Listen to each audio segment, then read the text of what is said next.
Tak semua kisah cinta berakhir bahagia.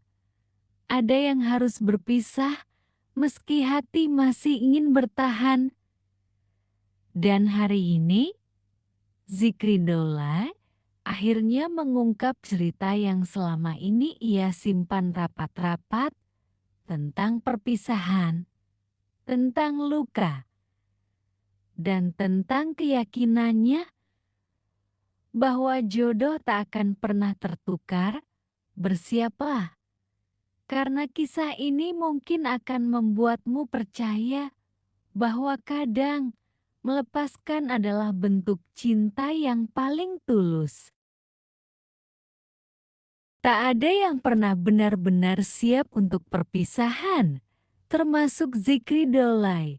Tapi siapa sangka, di balik senyumnya tersimpan luka yang dalam. Selama ini, publik hanya melihat kebahagiaan di permukaan.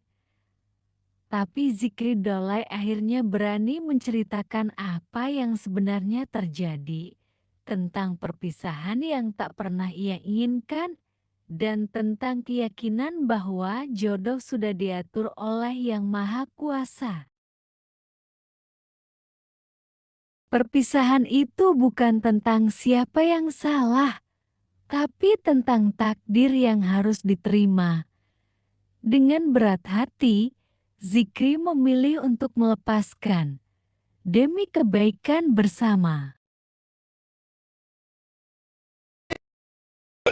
Pokoknya jangan pernah menyesal sama yang namanya perpisahan, karena di balik perpisahan itu pasti masih ada hikmahnya, masih ada hal positif. Laluilah itu dengan positif, dengan baik. Karena kalau kalian udah lalui proses itu, insya Allah ada hal yang indah ke depannya Allah siapkan untuk kalian. Jadi kejar-kejar, kalau bukan jodoh gak akan datang, capek. Jagain diri sendiri. Pokoknya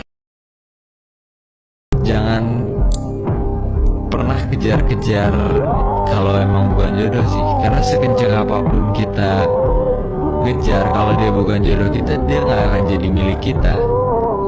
Dan sekencang apapun juga kita nolak itu orang, kalau dia jodoh kita, dia datang dengan caranya sendiri.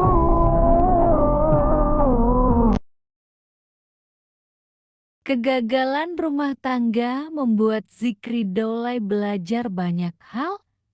Ia pun mengatakan, jangan mengejar-ngejar kalau memang bukan jodoh kita, tapi mungkinkah di awalnya Zikri sebenarnya sudah berusaha keras untuk mempertahankan rumah tangganya. Mungkin dengan doa-doa yang tak terdengar, dengan pengorbanan yang tak semua orang tahu. Namun, ketika dua hati sudah tak lagi berjalan sirama, seberapa kuat pun kita bertahan. Kadang melepaskan adalah satu-satunya jalan. Bukan karena menyerah, tapi karena sadar bahwa cinta sejati bukan soal memiliki, melainkan tentang membiarkan yang terbaik terjadi. Dan kini, hati memilih melangkah bukan untuk melupakan, tapi untuk menghormati kisah yang pernah ia perjuangkan. Karena pada akhirnya, jodoh sejati akan datang bukan dari siapa yang paling kuat bertahan, tapi dari siapa yang paling siap menerima takdir dengan ikhlas.